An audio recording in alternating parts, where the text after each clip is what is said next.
Os puritanos ingleses foram um movimento dos séculos XVI e XVII que buscou purificar a Igreja da Inglaterra quanto à adoração e à doutrina. Eles eram a consequência da Reforma Protestante e influenciaram enormemente o desenvolvimento posterior do cristianismo na América do Norte.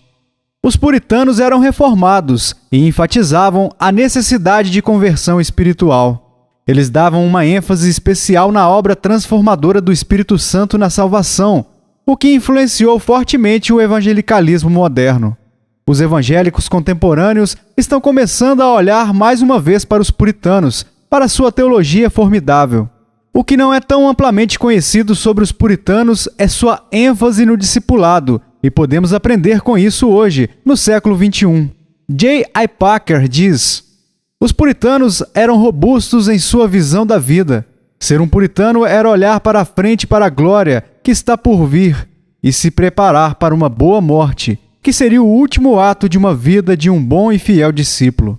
A seguir, apresento algumas formas pelas quais os puritanos faziam discípulos centrados no Evangelho.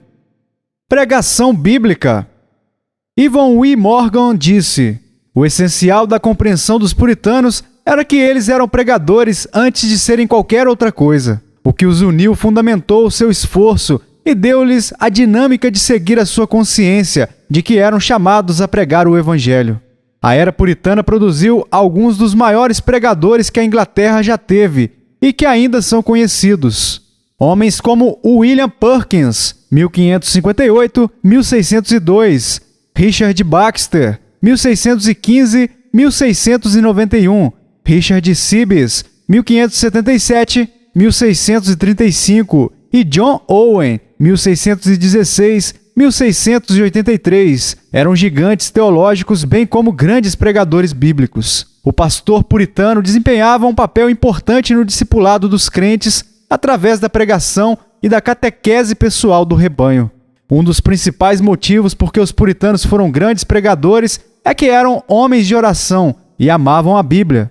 Seus sermões eram biblicamente fundamentados e saturados com doutrina e devoção ao Cristo ressuscitado. J. I. Packer pontua as seguintes marcas de pregação puritana: 1. Expositiva em seu método. 2. Doutrinal em seu conteúdo. 3. Organizada em sua apresentação. 4. Popular em seu estilo. 5. Centrada em Cristo e sob sua orientação. 6. Experimental em seus interesses. 7. Incisiva em sua aplicação. 8. Poderosa em sua forma. Os puritanos levavam o sermão para além do púlpito na manhã de domingo. Homens, mulheres, meninos e meninas esperavam para ouvir, discutir e aplicar o sermão às suas vidas cotidianas.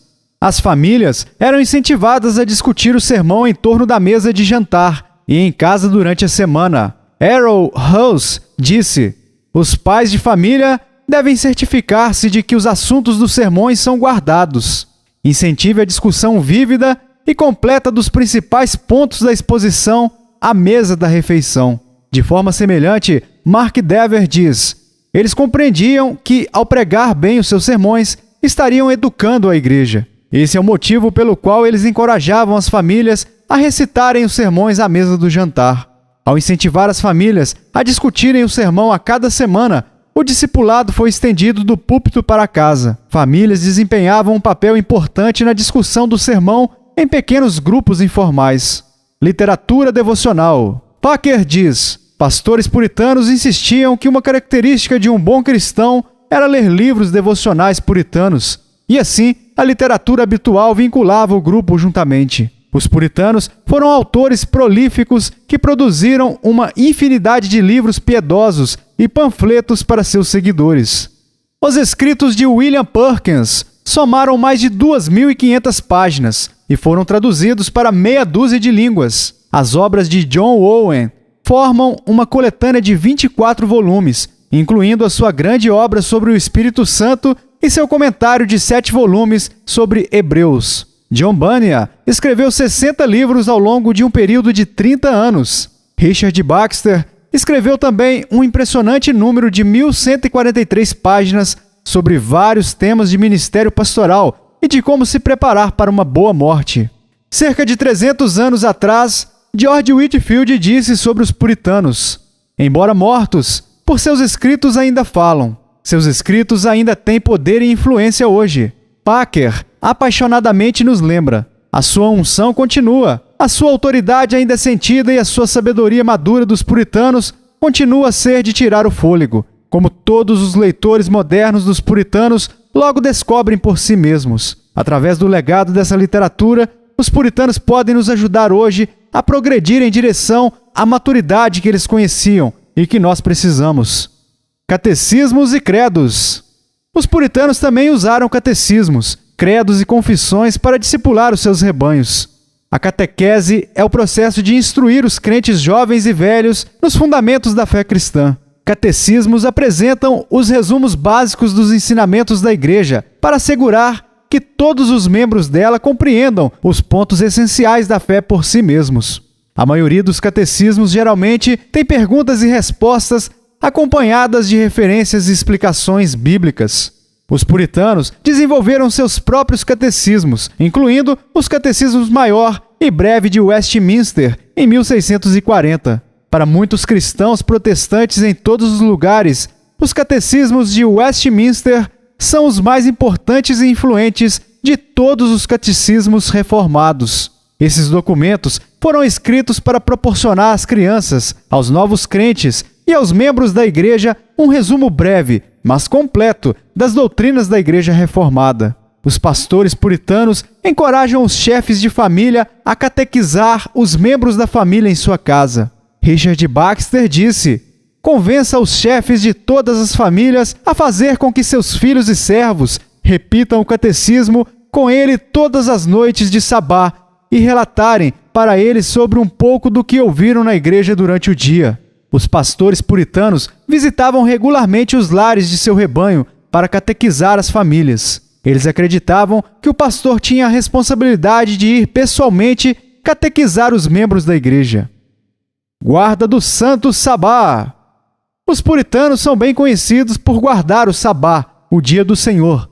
Eles acreditavam que o sabá era um mandamento e não uma opção. Eles entendiam o significado espiritual de guardar o dia do Senhor. A Confissão de Westminster descreve o sabá da seguinte maneira: este sabá deve ser santificado ao Senhor quando os homens, tendo devidamente preparado seus corações e ordenado os seus assuntos comuns de antemão, não apenas observam um santo descanso todo o dia a partir de suas próprias obras, palavras e pensamentos sobre suas ocupações e recreações mundanas, mas também dedicam todo o tempo em exercícios públicos e privados de seu culto e nos deveres de necessidade e misericórdia.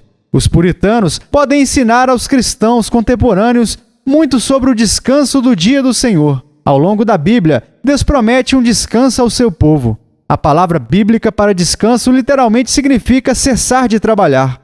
O descanso é a razão pela qual Deus nos mandou guardar o sabá. Jesus disse que o sabá foi criado para que o homem possa ter descanso, e não o homem para o sabá. Mesmo fazendo um bom trabalho para o Senhor, pode haver uma distração, se não houver tempo para descansar. Ministros se desgastam em um nível inacreditável. Quase 90% dos pastores se sentem sobrecarregados e 50% das pessoas que entram no serviço em tempo integral saem em 5 anos. O esgotamento espiritual ocorre quando os pastores não se dão tempo para descansar de sua rotina diária. Os puritanos eram um grande exemplo para o descanso espiritual, porque eles guardavam o santo sabá. O dia do Senhor não é para a ociosidade. A observância puritana do dia do Senhor não era como um tempo de retiro solitário e inatividade. Ao contrário, era um tempo gasto para fazer um trabalho espiritual na companhia de familiares. Como Baxter disse, convença os chefes de todas as famílias a fazer com que seus filhos e servos repitam o catecismo com ele todas as noites de sabá e relatarem para ele sobre um pouco do que ouviram na igreja durante o dia. O ministério da família. Por último, os puritanos enfatizaram o valor e a importância do ministério pastoral familiar. A família cristã é uma das marcas dos tempos dos puritanos e um de seus maiores legados. J.I. Packer disse a respeito da família puritana: não chega a ser um exagero dizer que os puritanos criaram a família cristã no mundo de fala inglesa. A ética puritana do casamento era que se buscasse não por um parceiro a quem você amasse apaixonadamente naquele momento, mas sim por alguém a quem você pudesse amar de forma constante, como seu melhor amigo por toda a vida, e em seguida buscar o auxílio de Deus para fazer exatamente isso. A ética puritana de criação de filhos era treinar os filhos no caminho que deviam andar, cuidar de seus corpos e almas e educá-los para serem sóbrios, piedosos e socialmente úteis em sua vida adulta. O pastor puritano Richard Baxter sabia da importância do ministério familiar. Ele disse: "Nós temos que ter um olhar especial para as famílias, para ver se elas estão bem ordenadas e se os deveres individuais de cada membro estão sendo realizados. A vida da religião, o bem-estar e a glória tanto da igreja quanto do Estado dependem muito do governo e boa ordem da família. Se aceitarmos a negligência disso, arruinaremos tudo. Rogo-vos, portanto, se vocês desejam a reforma e o bem-estar de seu povo, façam todo o possível para promover a piedade na família." Os puritanos acreditavam que a sua casa era a sua igreja. Eles sabiam que a comissão para fazer discípulos começa em casa. Em seu sermão de despedida, Jonathan Edwards disse: "Toda família cristã deve ser como se fosse uma pequena igreja, consagrada a Cristo e totalmente influenciada e regida por suas leis. A educação e a ordem na família são alguns dos principais meios de graça. Os pais, em especial, tinham uma responsabilidade espiritual para pastorear suas esposas e seus filhos." Thomas Doolittle disse: "Chefes de família deveriam ler a Escritura para suas famílias e instruir os seus filhos e servos nos assuntos e doutrinas da salvação. Portanto, eles devem orar em família e com as suas famílias. Ninguém que não deseja negar a Escritura pode negar o direito inquestionável de lermos a Bíblia em nossas casas. Os chefes das famílias devem ensinar e instruir suas famílias com a palavra de Deus. Maridos e esposas têm a responsabilidade espiritual de ajudar a discipular um ao outro." Richard Baxter falou dos deveres espirituais de maridos e esposas, de um para com o outro. Uma das mais importantes tarefas de um marido para com sua esposa e de uma esposa para com seu marido é cuidadosa, habilidosa e diligentemente ajudar um ao outro no conhecimento, adoração e obediência a Deus, para que eles possam ser salvos e crescer em sua vida cristã. Vigiar os corações e as suas vidas mutuamente, julgando a condição das almas um do outro e a força ou a fraqueza do outro, bem como seus pecados, graças e as falhas da vida do outro, de modo que vocês sejam capazes de prestarem um ao outro a ajuda mais adequada. Não desencoraje o seu cônjuge de instruir você, recusando-se a receber e aprender com as suas correções. Unam-se em oração frequente e fervorosa. A oração obriga a mente à sobriedade e comove o coração com a presença e majestade de Deus. Orem também um pelo outro quando vocês estiverem sozinhos, para que Deus possa fazer no coração do outro a obra que vocês mais desejam. O puritano acreditava que era responsabilidade espiritual de um pai discipular e ensinar a seus filhos sobre a fé. Isso significava que a casa era o principal lugar onde se devia aprender sobre a Bíblia e receber instruções morais. E por isso era importante que as crianças começassem a aprender sobre Deus e sobre a Bíblia em casa. A Bíblia diz aos pais: "Educa a criança no caminho em que deve andar, e até quando envelhecer, não se desviará dele." Provérbios 22:6. O discipulado dos puritanos começava em casa, por cônjuges que se amavam com o amor de Cristo e por ensinar, amar e disciplinar seus filhos para a glória de Deus. Conclusão: para os puritanos, o discipulado era um modo de vida. Isso envolvia muitas facetas de como eles procuravam viver o Evangelho e permanecerem orientados pelas verdades da Palavra de Deus. Eles mantiveram-se sob a pregação da Escritura à medida que liam e ouviam sermões regularmente. Eles liam escritos devocionais e faziam uso de catecismos, credos e confissões de fé. Eles observavam o dia do Senhor e procuravam exemplificar o Evangelho em suas casas. Em todas essas coisas, há muito que podemos aprender com os puritanos. Que Deus nos conceda o seu zelo em nossos dias, à medida que procuramos amoldar nossas vidas para a glória dele.